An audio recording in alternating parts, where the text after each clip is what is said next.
हमें एहसास होगा कि हमने अपने महापुरुषों की बातों को कानों से तो सुना है, लेकिन उस पर जिम्मेदारी से अमल नहीं किया है। लेकिन हम जिम्मेदारी से अमल करेंगे और अपनी पूरी ईमानदारी से, जिस तरह से हम 8 घंटे अपना पेट पालने के लिए मेहनत रोजगार करते हैं, मजदूरी करते हैं, नौकरी करते हैं और 8 घंटे 10 घंटे की मेहनत में कुछ पैसे कमा के अपने बच्चों का पेट पालने का काम करते हैं। अगर 2 घंटे भी हम लोग मिशन का काम करें, अपनी पार्टी का काम करें और बहुजन समाज में भाईचारा पैदा करने का काम करें, तो वो दिन दूर नहीं कि राजनीतिक शक्ति आपके हाथ में होगी। आप ये जानते हो नहीं जानते हो कि जिस दिन से आप लोगों ने, मैं पुनः धन्यवाद करूंगा आपका कि आपने एक पैसा जुटाते।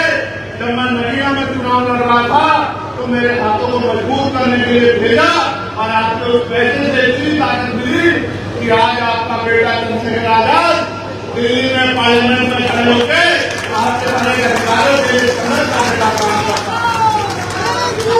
आपने मुझे पार्लियामेंट में बोलते देखा और कितने लोगों ने देखा हाथ मारेगा? बताओ, दिल से अपने दिल में हाथ रख के बताया। बताओ आपका अकेला चंद्रशेखर सैकड़ों में भारी है या नहीं? बताओ।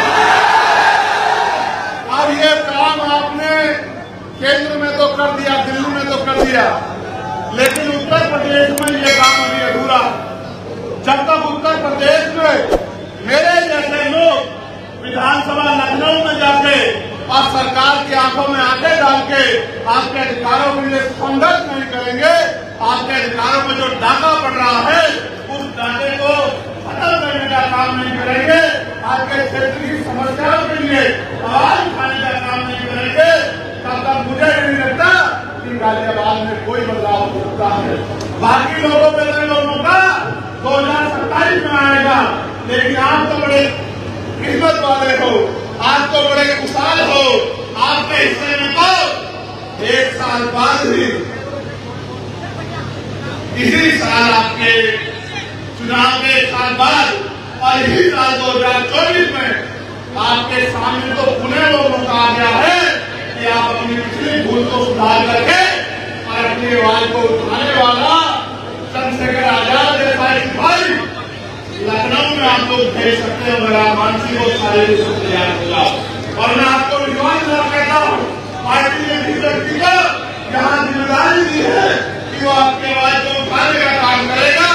मैं उसके संघर्ष को जानता हूँ, मैंने उसके संघर्ष को देखा है।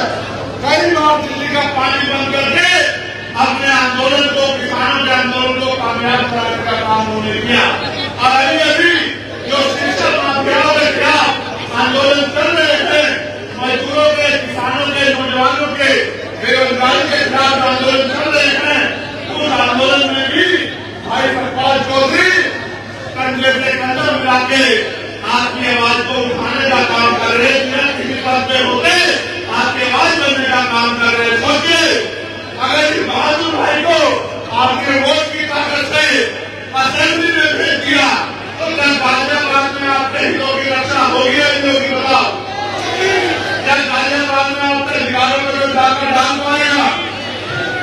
सरकार के सारे सांसद एक तरफ और आपका अकेला सतपाल चौधरी एक तरफ। याद रखना मेरी बात, सरकार के गुंडों के घर कुंडे का बंद कर दिए, तब आप एक दूसरे सवाल करना कि आपने जो कहा वो गलत काम किया। मैं आपको कहना चाहता हूँ, हम पे विजन है उत्तर प्रदेश में बदलाव का, हम पे विजन है महान पुरुषों के विचारधारा को, उनके सपनों को पूरा करने का, और हमें माना है, हमें बल है, हमें जरूर है ये गरीबी, बेबसी, लाचारी, बेरोजगारी, महंगाई, तुम जाति खत्म करने का। और जब तक किसी के अंदर संघर्ष नहीं होता, मानव काशीराम साहब कहा करते थे कि तमन्ना अगर सच्ची हो तो रास्ते 1000 होते हैं, तमन्ना अगर झूठी हो तो बहाने 1000 होते हैं। हमारे दिलों में तमन्ना है कि आजादी के 75 साल बाद तो अब दलितों को, पिछड़ों को, आदिवासियों को, मुसलमानों को, अन्य धार्मिक अल्पसंख्यकों को और उनको भी सामान्य जाति के गरीब लोगों को जो तुम जाति से है उनकी आपकी जिंदगी में आपको सारी आने चाहिए। जो सरकारें उत्तर प्रदेश तक केंद्र में बैठी है, आप ये जानते हो कि वो तानाशाही वाली सरकारें हैं।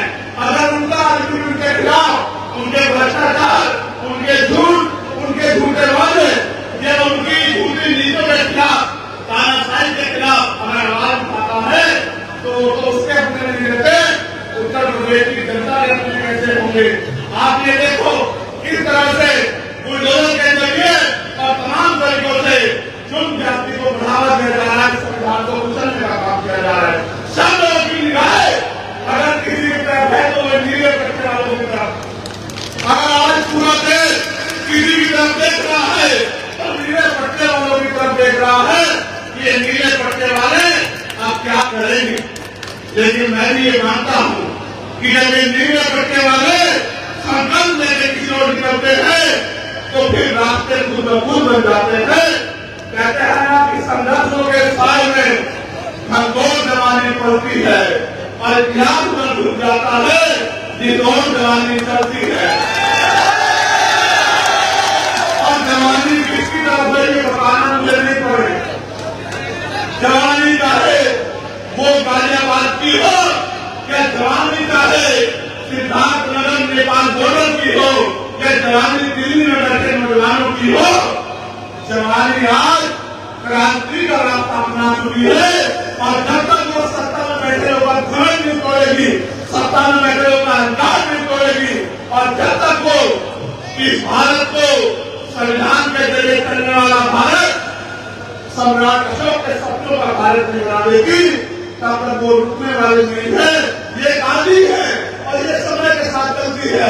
जब आंधी चलती है तो छोटी मोटी चीजें उसका मुकाबला नहीं कर पाती है।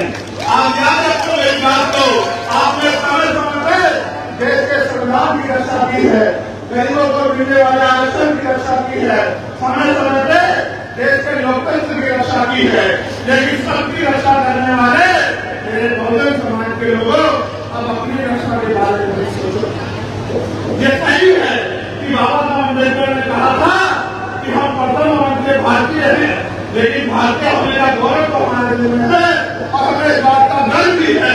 लेकिन जब तक भारत में गरीबों, किसानों, मजदूरों, नौजवानों, महिलाओं को सम्मान का जीवन नहीं मिलेगा, तब तक फिर भारत के गौरव के साथ बातों बातों में नारे लगाते खड़े रहना कोई अच्छी बात नहीं है। ये आपके हाथ में है कि आपका भविष्य कैसा होगा, ये आपके हाथ में है कि आपको रोजगार मिलेगा नहीं मिलेगा, ये आपके हाथ में है कि बहन बेटियों पर होने वाला जुल्म बंद होगा नहीं होगा, ये आपके हाथ में। मेरी बहन यहाँ खड़ी है, मैंने उनको संघर्ष करते देखा।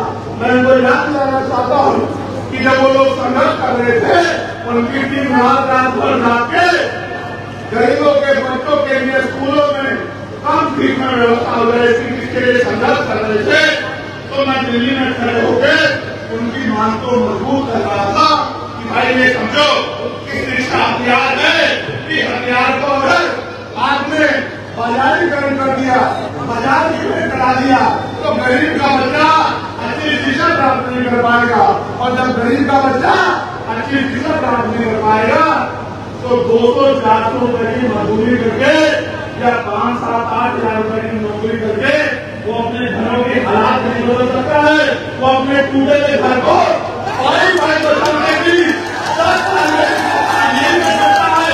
वो कभी अपनी मां को हवाई जहाज पर सफर नहीं करा सकता है, वो कभी अपनी बहन को एसी वाली ट्रेन में नहीं हो सकता है।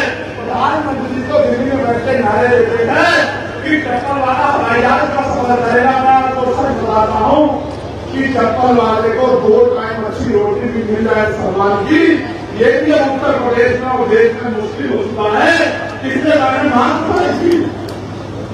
ये अगर बदलाव चाहते हो तो फिर करो कि राष्ट्रपति हो, प्रधानमंत्री हो, विधायक हो, मंत्री हो, मुख्यमंत्री हो, राज्यपाल हो या कोई भी ऐसा व्यक्ति जिसको सरकारी सुरक्षा मिली है, सुरक्षा मिली है, सुविधा मिली है या उसको आर्थिक मदद होती है, चाहे वो क्लास 1 का अधिकारी हो या क्लास 4 का अधिकारी हो, चाहे वो डीएम एसएसपी हो या एसडीएम एडीएम हो या दरोगा सीओ हो या कोई और अधिकारी हो, सबके बच्चों